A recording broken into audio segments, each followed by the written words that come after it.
Shalom semuanya. Luar biasa, salam kanan kiri, katakan kamu dahsyat. Pagi hari ini firman Tuhan tentang mengatasi overthinking. Kita baca dulu di dalam Filipi 4 ayat 6 sampai 7. Filipi 4 ayat 6 sampai 7 kita baca sama-sama. 1, 2, 3. Janganlah hendaknya kamu khawatir tentang apapun juga, tetapi nyatakanlah dengan segala hal keinginanmu kepada Allah dalam doa dan permohonan dengan ucapan syukur. Damai sejahtera Allah yang melampaui segala akal akan memelihara hati dan pikiranmu dalam Kristus Yesus. Saudara, manusia itu sebenarnya tidak diciptakan untuk khawatir. Makanya kalau ada manusia yang khawatir, penuh dengan ketakutan, penuh dengan kekhawatiran, dia overthinking dengan hal-hal yang belum terjadi. Maka dia seringkali akan mengalami sakit. Dia akan mengalami imunnya menjadi drop. Dia akan mengalami stres. Karena apalagi anak-anak Tuhan, orang percaya, kita tidak pernah diciptakan menjadi orang yang menghadapi kekhawatiran. Karena seharusnya anak Tuhan tidak perlu khawatir. Makanya di dalam 1 Petrus 5 ayat 7 dikatakan, serahkanlah segala khawatirmu kepadanya sebab ia yang memelihara kamu. Tetapi memang kekhawatiran seringkali ada pada manusia. Contoh, ada Elia, ada Musa, ada rasul-rasul, ada Daud yang pernah mengalami kekhawatiran. Elia pernah sampai pingin mati. Musa itu pada waktu diutus Tuhan untuk menghadapi Firaun. Padahal kenyataannya dia mampu nggak menghadapi Firaun? Mampu kan? Karena dia dibekali tongkat. Tongkat Musa menjadi tongkat Allah. Dia melakukan mujizat. Apa saja yang dikatakan dia jadi. Tetapi pertamanya dia ketakutan, aku nggak bisa ngomong. Dia langsung bayangannya udah wis kayak masalah besar. Aku nanti nggak bisa menghadapi Firaun. Aku nanti pasti nggak bisa ngomong. Aku nanti pasti diserang orang Israel. Orang Israel pasti sudah nggak bisa menerima aku. Banyak sekali pikiran-pikiran yang ternyata hanya ada di pikirannya. Karena pada kenyataannya dia bisa menghadapi Firaun. Kemanapun dia pergi, Tuhan berperang ganti Musa dan ganti orang Israel. Dan apapun yang Tuhan katakan untuk dia lakukan benar-benar terjadi. Pada waktu sebelum kita melangkah, seringkali yang diserang oleh iblis adalah pikiran. Kita ketakutan sampai overthinking. Bahkan Tuhan Yesus pernah mengalami yang namanya ketakutan waktu menghadapi kayu salib. Sebagai manusia, kekhawatiran itu ada, tapi yang salah kalau kekhawatiran itu menguasai. Yesus itu sampai peluhnya berupa darah.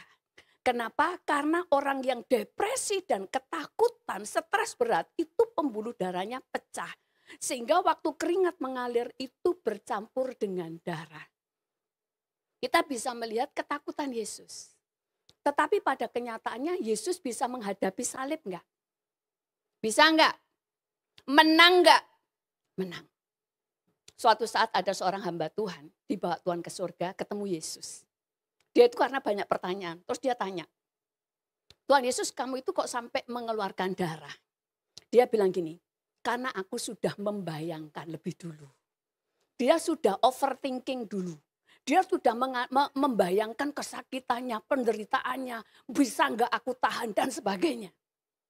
Tetapi setelah dia menyerah kepada Bapaknya, dia mau menghadapi apa yang diberikan kepadanya, dia menang enggak?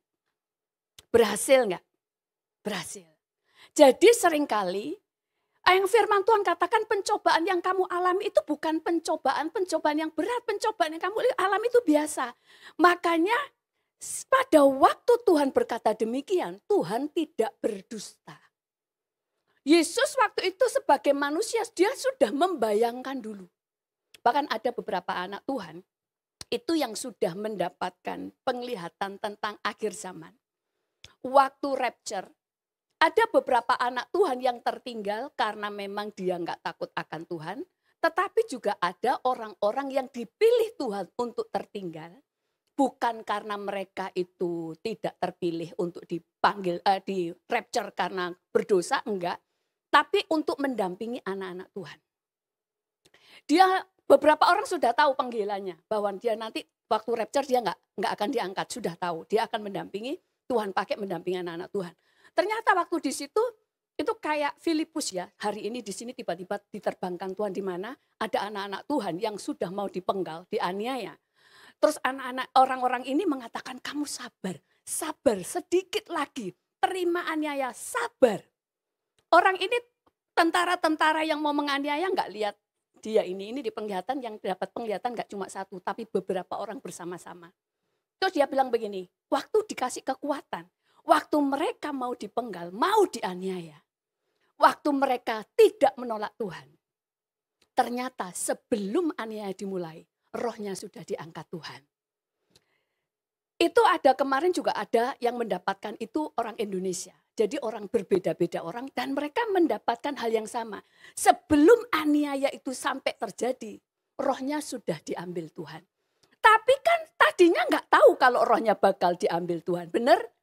Kita sudah membayangkan lebih dulu. Tetapi pada kenyataannya yang Alkitab berkata bahwa pencobaan yang kamu alami adalah pencobaan biasa yang tidak melampaui kekuatanmu. Itu benar. Tetapi seringkali kita berperang dengan pikiran kita sendiri. Kita overthinking. Dulu saya waktu masih kecil, saya itu punya sampai ketakutan karena saya bayangin begini. Dulu itu ada Tuhan. Firman Tuhan berkata waktu itu saya baca Alkitab, ada gelap gulita hanya ada air. Terus ada Tuhan. Tuhan itu datangnya dari mana ya? Terus kalau Tuhan, kok tiba-tiba ada Tuhan? Dia yang nyiptakan gak ada katanya. Terus tapi dia tiba-tiba ada. Terus kalau misalnya gak ada Tuhan, berarti gak ada kehidupan. Terus saya bayangin, saya masih ingat waktu itu saya di tempat tidur, ayah saya duduk di sebelah saya, ada di kursi, saya masih kecil. Ayah saya gak tahu kalau saya mikir, dia pikir sudah ketiduran saya. Terus saya mikir, kalau gitu saya gak bisa lihat ayah saya. Saya langsung ketakutan sampai bergetar badan saya. Itu berhari-hari itu yang saya pikirin. Sampai akhirnya ayah saya bilang gini, kamu kenapa kok kayak keringatan gitu kan? Kayak keringat dingin. Terus saya cerita, kenapa Tuhan itu tiba-tiba ada? Siapa yang menciptakan Tuhan? Terus tuh ayah saya bilang gini, gak usah mikirin hal-hal yang terlalu besar yang gak perlu kamu pikirkan. Terus saya bilang kalau gak ada Tuhan aku gak ketemu ayah. Terus dia bilang gini, gak usah pikirin, yang penting sekarang ada ayah. Gak usah mikirin hal-hal yang terlalu besar, apalagi waktu itu saya anak-anak. Overthinking membuat kita jadi stres. Overthinking membuat saya gak bisa tidur. Overthinking gak menolong apa-apa, tapi justru membuat saya menjadi depresi, keringat dingin keluar, badan saya bergetar. Karena saya membayangin ayah saya gak ada, ibu saya gak ada, keluarga saya gak ada, semuanya kosong, gelap gulita, gak ada kehidupan. Saya tiba-tiba ketakutan mikirin hal-hal yang tidak perlu dipikirkan. Nah, seringkali kita itu ketakutan dulu dengan masa depan. Ketakutan dengan hal-hal yang belum terjadi. Makanya ada depresi. Saudara, seringkali yang kita takutkan, ternyata satu, tidak ada. Kedua, kalau ada, itu selalu ada jalan keluar. Waktu saya di Amerika, saya mikir gini, gimana ya kalau kita itu sudah kerja di sini ngumpulin uang dolar, tiba-tiba dolarnya anjlok ya kan? Pikiran kita begitu kan? Sekarang 10.000 rupiah, 10.000 kan $1. Terus nanti sudah dikumpulin tiba-tiba anjlok jadi 2.000, gimana? Mikir, ketakutan. Tapi ternyata dolar nggak pernah turun, tambah naik jadi 16, hampir 17. Jadi apa yang kita takutkan itu seringkali pikiran-pikiran manusia yang ditanamkan oleh iblis. Dan ternyata selalu setiap kali ada masalah selalu ada jalan keluar. Ada seorang hamba Tuhan bilang begini, saya dulu itu nabung uang untuk membangun gereja. Nggak pernah ada uang. Karena saya lihat ada tanah murah. Mau beli mumpung murah, duitnya nggak ada. Padahal masih murah. Sampai gemes, padahal ini murah loh Tuhan. Gak ada. Tapi waktu tanah berkali-kali lipat naik, justru dia bisa beli. Kenapa? Karena yang kamu pikirkan gak sama dengan apa yang Tuhan pikirkan. Kamu gak perlu takut dengan masa depan, yang penting kamu lakukan bagianmu yang sekarang. Itu yang kita harus hadapi di dalam hidup saya. Saya dulu juga begitu. Waktu misalnya dipinjam orang, kemudian uang gak dikembalikan, ditipu orang, dan sebagainya. Bagi saya kayaknya sudah ambruk. Tapi ternyata waktu kedepannya saya mulai membutuhkan untuk hal-hal yang saya harus bayar. Ternyata ada berkat yang lain. Karena Tuhan itu mengajar kita, jangan mengandalkan apapun. Karena di bumi ini semuanya bisa digoncangkan. Makanya belajar tidak overthinking. Amin. Berikan dulu tepuk tangan untuk Tuhan Yesus. Di dalam Matius 6 ayat 27 berkata begini. Kita baca sama-sama. 1, 2, 3.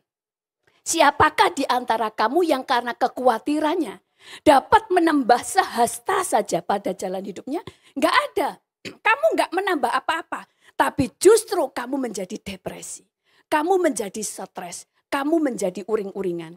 Khawatir, overthinking itu dimulai dari kekhawatiran, dimulai dari overthinking. Kalau kamu mulai overthinking, kamu mulai akan khawatir. Karena kamu memikirkan hal-hal yang di luar kemampuanmu. Makanya tadi dikatakan, Yesus waktu ditanya, Tuhan Yesus kamu kok sampai mengeluarkan darah? Kamu kan Tuhan. Yesus berkata sebagai manusia, aku overthinking. Aku membayangkan mampu enggak. Aku membayangkan betapa sakitnya, betapa penderitaannya. Tapi waktu dia taat, seringkali Tuhan itu enggak ngomong. Kamu nanti kuat, kamu nanti tak kasih kekuatan. Karena Alkitab sudah nulis pencobaan yang kamu alami tidak akan melebihi kekuatanmu. Itu sudah Tuhan katakan dan itu ya dan amin. Makanya saya pernah sampaikan di sini tentang penglihatan, tentang peperangan. Tuhan membawa kita perang di sebuah medan tempur. Kita memakai selengkap senjata Allah. Peperangan kita dengan jutaan setan. 1 orang melawan 1000 karena kekuatanmu besar. Tapi begitu peperangan semakin besar, maka malaikat turun membuat formasi itu mengelilingi kita dan sayapnya menutup. Nutup kita sehingga tidak ada iblis apapun musuh yang bisa menyentuh kita. Dan kita bisa menonton dari balik sayap malaikat. Itu tembus pandang. Kita bisa melihat Tuhan berperang ganti kamu dan kamu diam saja. Karena Tuhan itu mengukur. Begitu pencobaan yang kamu alami atau masalah yang kamu hadapi jauh lebih besar dari kemampuanmu. Itu bagian Tuhan. Makanya kenapa kita nggak perlu khawatir. Pada waktu di atas kemampuan kita, itulah waktunya Tuhan memberikan mujizat. Di dalam setiap kehidupan kita, makanya seringkali kejatuhan kita karena berpikir yang belum tentu terjadi. Nah, ada seorang hamba Tuhan. Teman saya. Dia tuh punya anak, anaknya itu sakit telinga, perempuan. Jadi agak tuli. Dokternya berkata kalau nggak sembuh dia bisa tuli permanen. Dia ini ketakutan, dia berdoa setiap hari, ini waktu di Amerika. Dia doa, dia itu sampai kok bertahun-tahun kenapa kok nggak sembuh. Dia sampai kecewa, dia sudah ketakutan, ini cewek nih. Kalau dia tuli kan nanti gak laku. Kalau cowok yang penting dompetnya tebal, tuli pun laku. Dia mikir begitu. Dia yang mikir gitu ya. Terus dia ketakutan sampai berkali-kali ngomong kenapa Tuhan gak jawab. Aku udah doa puasa. Di komsel didoakan, di ibadah raya didoakan. Gak sembuh-sembuh saudara. Stres gak? Sebagai manusia kalau kamu overthinking kamu stres. Tapi puji Tuhan teman-temannya semuanya menguatkan sampai akhirnya suatu saat ternyata dia kesaksian. Dia itu full granted. Karena pemerintah di Amerika itu baik. Karena tahu anaknya sakit telinga. dan butuh diobati, pemerintah mikir kalau dia dipulang di Indonesia, belum tentu diobati karena di Indonesia biayanya mahal.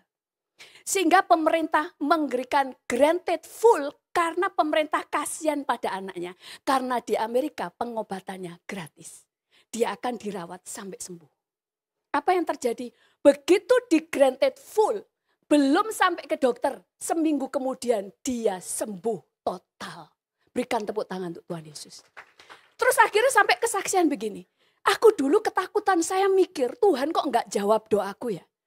Saya itu sudah mikirnya, anaknya masih kecil, dia sudah mikir nanti masa depannya gimana. Wah, dia stres, sampai uring-uringan, sampai hampir kecewa kepada Tuhan. Tapi puji Tuhan, suaminya orang yang takut akan Tuhan terus menguatkan dia. Dia berkata, segala sesuatu itu Allah turut bekerja untuk mendatangkan kebaikan untuk orang yang mengasihi dia. Terus dia bersaksi, ternyata kenapa anakku enggak sembuh.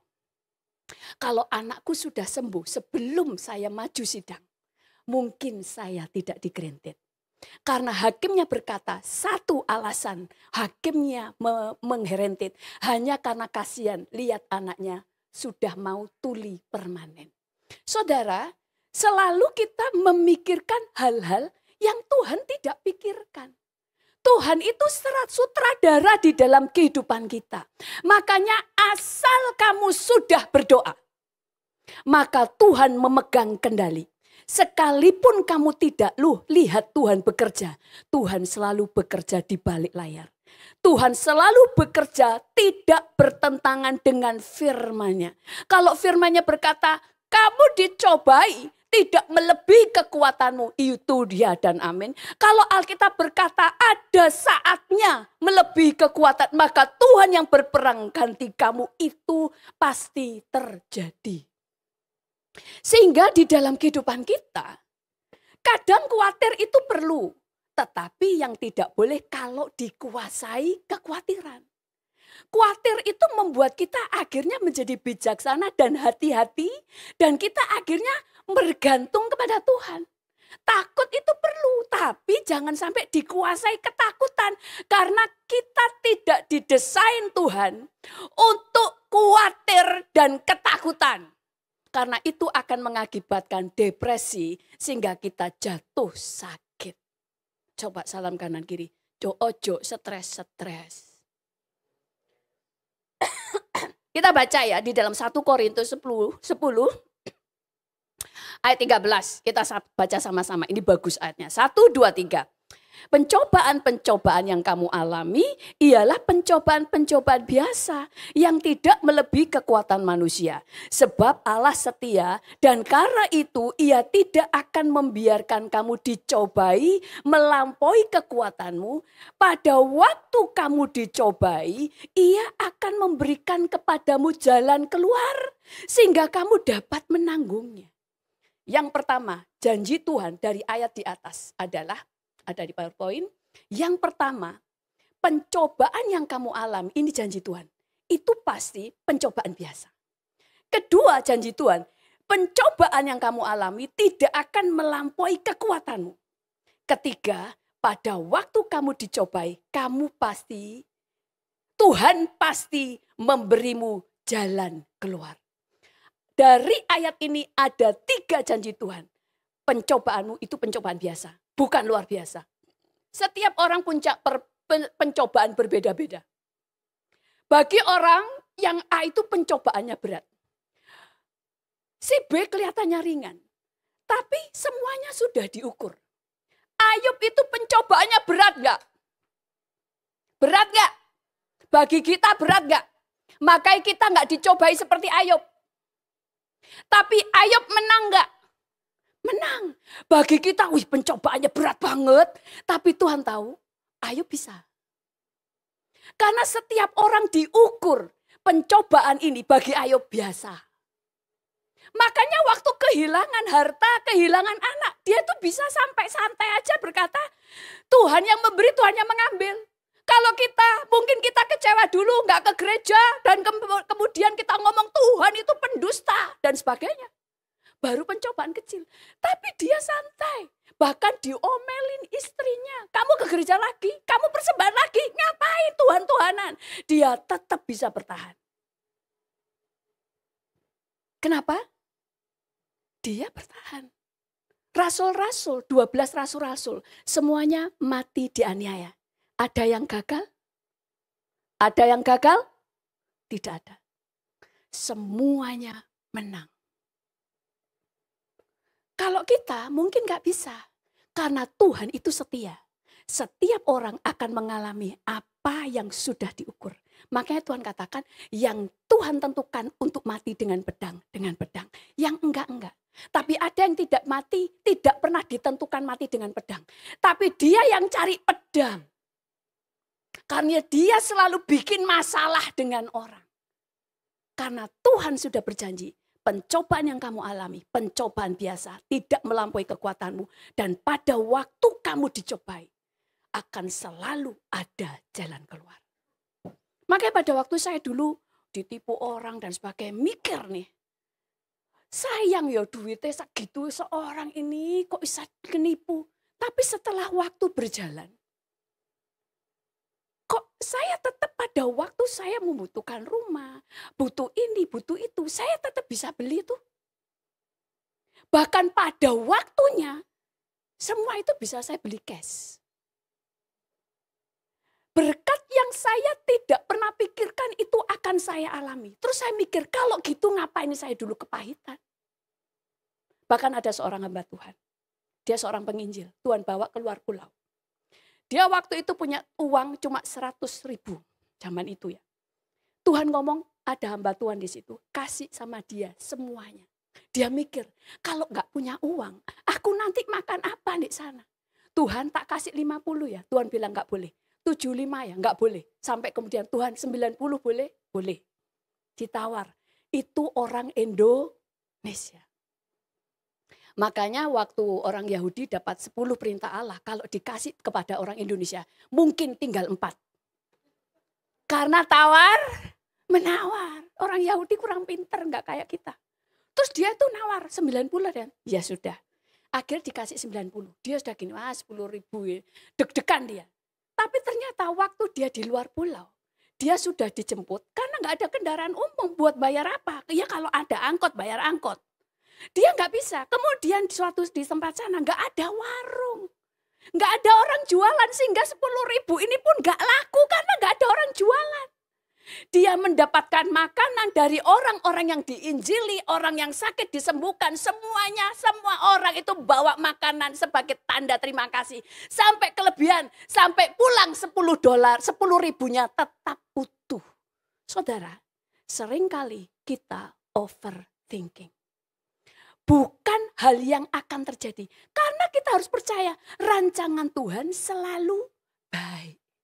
Rancangan Tuhan selalu baik. Sampai saya pernah ngalami. Saya dulu pernah sampai pengen. Kok kepingin ya ngasih orang ini sesuatu ya. Tapi itu mahal.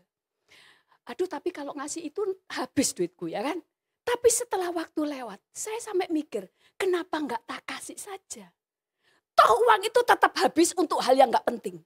Harusnya saya taat untuk tetap memberi kepada dia. Nah saudara. Di dalam kehidupan kita. Kita belajar mempercayai Tuhan. Nabi Elia itu juga mengalami yang namanya overthinking. Kita baca ya. Kita baca dulu di dalam Roma 12 ayat 3b. Saya baca. Janganlah kamu memikirkan hal-hal yang lebih tinggi daripada apa yang patut kamu pikirkan.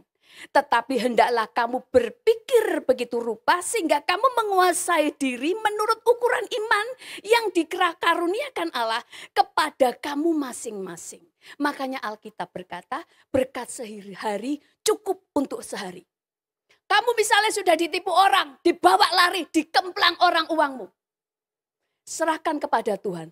Jangan berpikir masa depanmu hancur. Masa depanmu tetap di tangan Tuhan, bukan di tangan uang. Saya mengalami sendiri bagaimana Tuhan terus memimpin hidup saya. Hal-hal yang dulu saya khawatirkan. Ternyata ada yang tidak terjadi, ada yang terjadi. Tapi ada jalan keluar. Yang butuh mujizat Tuhan kasih mujizat. Yang butuh uang Tuhan kasih uang. Yang butuh jalan Tuhan kasih jalan. Kalau kita butuh sebuah koneksi, Tuhan pertemukan dengan koneksi. Apa yang tidak pernah kamu pikirkan. Makanya gak usah stres. Kalau kita stres, bawa kepada Tuhan. Serahkan kepada Tuhan. Nah, Elia pernah mengalami depresi sampai kepingin mati. Padahal Elia sudah menghadapi 450 nabi Baal dan 400 nabi dari Asyera. Jadi 850 orang nabi palsu dia hadapi. Dia menghadapi sendirian. Dia melakukan mujizat. Yang menghadapi dia di depan mata dia ada 450. Dan 450 dibunuh oleh Elia. Dia sendiri menghadapi dengan dahsyat. Tapi waktu dia mendengar bahwa Isabel berkata dia akan membunuh Elia seperti dia membunuh nabi-nabi yang lain, Elia langsung ketakutan. Dia lupa bagaimana Tuhan sudah menolong dia. Dia langsung melarikan diri dan bersembunyi. Sampai akhirnya di 1 Raja-Raja 19 ayat 9 sampai 10 berkata begini. Baca sama-sama 1, 2, 3.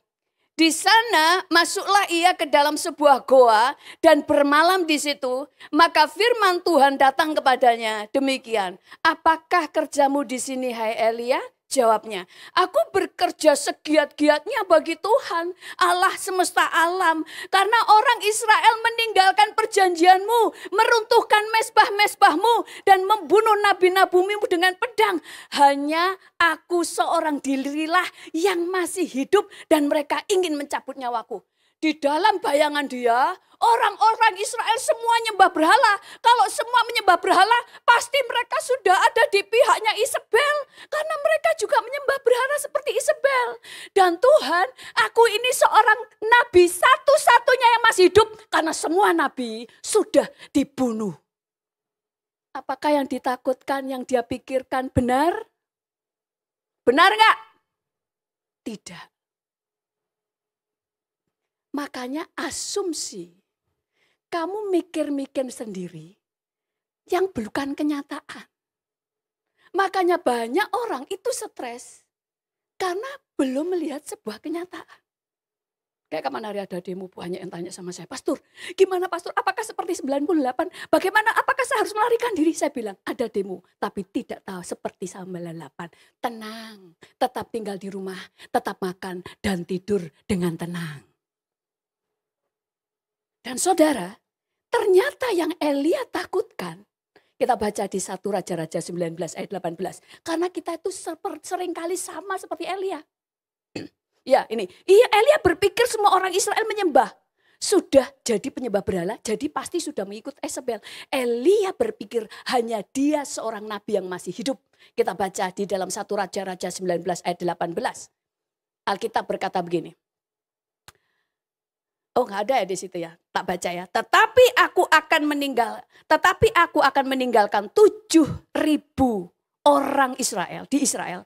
Yakni semua orang yang tidak sujud menyembah Baal dan yang mulutnya tidak mencium dia. Jadi masih ada 7.000 orang yang tidak menyembah Baal. Di dalam pikiran Elia tidak ada lagi yang takut akan Tuhan. Kemudian di dalam ayat yang lainnya dikatakan bahwa, ini enggak ditulis ayatnya, dikatakan bahwa masih ada 100 nabi yang dipelihara oleh Obadja. Jadi Elia ini kegeeran. Dia pikir cuma dia yang hidup. Makanya semua orang akan mencari dia. Padahal ternyata masih ada 100 nabi yang lain yang masih hidup. Yang dipelihara oleh Obadja. Obadja itu siapa? Obadja adalah kepala istana Raja Yoab. Di Raja Ahab. Sehingga dia bisa memberi makan nabi-nabi itu dari kerajaannya Ahab. Nah itu menunjukkan. Loh kayak aku gak bisa berbuat apa-apa. Kamu ketakutan dibunuh. Kamu berpikir semua nabi dibunuh. Padahal nabi-nabi itu aku pelihara. justru dari tangan kepala kerajaannya Ahab yang istrinya Isabel lagi mencari-cari nabi-nabi untuk dibunuh. Saudara, overthinking sampai Elia ini bersembunyi di gua, sampai lemes. Sampai malaikat mengasih dia makan. Dan disuruh istirahat. Saudara, seringkali overthinking menghancurkan segala sesuatu. Overthinking, tanda kamu tidak percaya Tuhan. Tanda kamu meragukan firman Tuhan. Kita bisa khawatir, tapi mulai atasi dan percaya segala sesuatu ada jalan keluar. Dulu ada di Amerika juga. Ada seorang yang dia belum ngurus surat. Dia ilegal di Amerika. Tapi dia sudah punya pekerjaan yang enak di Amerika sehingga dia pinginnya tinggal di Amerika. Dia doa, Tuhan berikan saya jalan keluar supaya dia di-granted. Tapi dia belum ngurus surat karena sudah overstay. Dia bingung gimana caranya. Apa yang terjadi? Dia dipukuli begal. Dia dipukuli sampai bonyok. Dia doa, Tuhan kenapa aku dipukuli? Terus ketemu hamba Tuhan gini, langsung lapor polisi, foto-foto, divisum. Baru setelah itu bawa ke pengadilan. Waktu dibawa ke pengadilan, karena Amerika itu bangsa yang bertanggung jawab. Dia lihat dia dipukuli di negaranya, dia langsung full granted. Berikan tepuk tangan untuk Tuhan Yesus. Yang dia pikirkan saya doa supaya di granted, kok malah dipukuli di negeri orang. Tapi ternyata itu cara Tuhan. Waktu polisi dan negara lihat anak ini dipukuli di negara ini.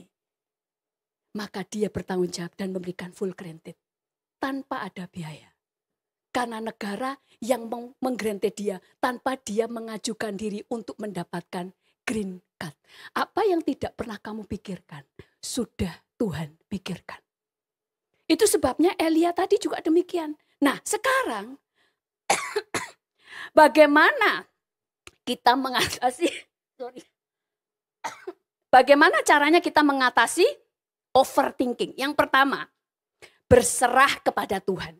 Berserah kepada Tuhan adalah mulai percayai Tuhan.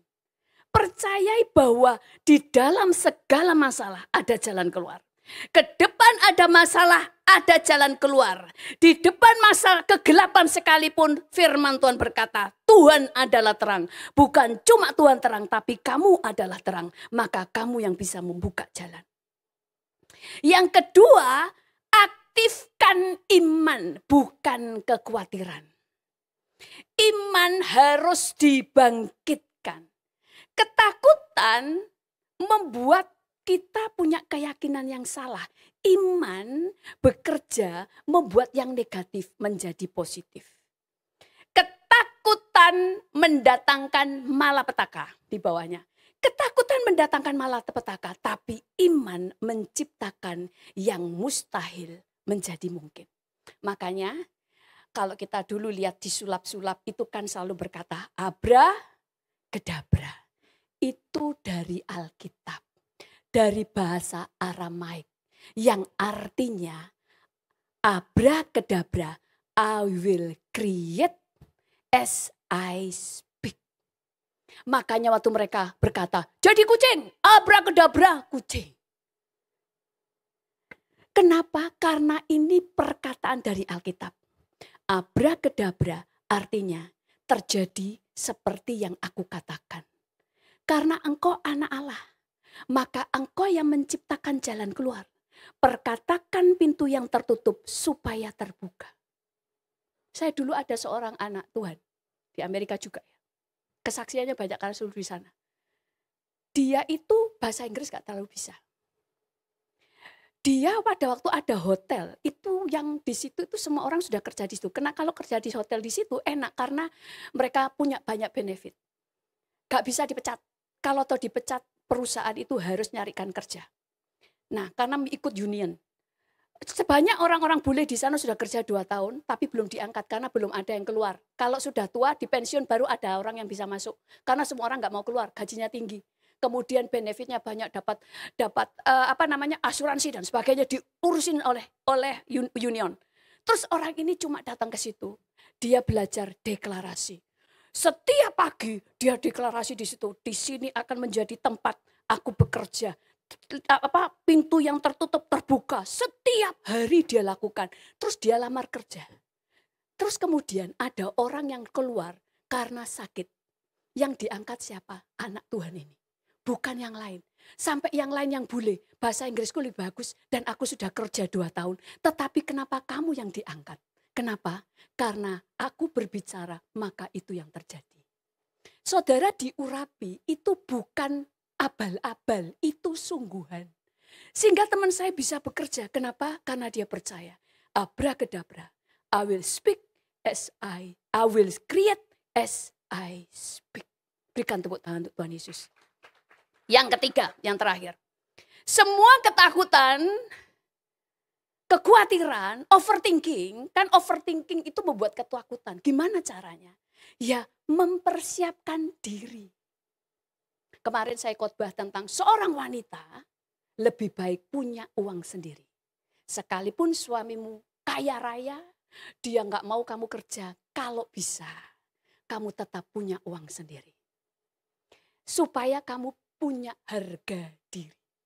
Soalnya kemarin ada yang kesaksian. Pastor waktu saya dengerin itu, dia kesaksian. Ada beberapa bukan dari orang Kristen. Dia bilang gini, saya bersyukur. Waktu saya ditinggal suami saya dengan wewe gombel. Saya tidak hancur. Karena ekonomi saya kuat. Karena saya punya restoran, saya punya salon, saya punya yang lainnya. Karena sejak awal saya membangun ekonomi saya sendiri. Yang kedua, ada seseorang. Waktu suami saya meninggal. Saya bersyukur, bukan bersyukur suaminya meninggal ya. Bersyukur suami meninggal. Enggak, dia bersyukur waktu suaminya meninggal. Dia sudah siap dengan keuangannya. Karena suaminya tidak punya pensiun. Saudara, apa yang kamu takutkan, ya persiapkan mulai sekarang. Kalau kamu takut masa depan, bangun masa depan sekarang. Gak usah overthinking tok. Cuma stres, tapi buat jalan keluar. Kalau kamu takut aku nanti gak dapatkan jodoh, ya kamu harus latihan. Oh, seorang cowok yang mapan lebih seksi daripada yang tampan.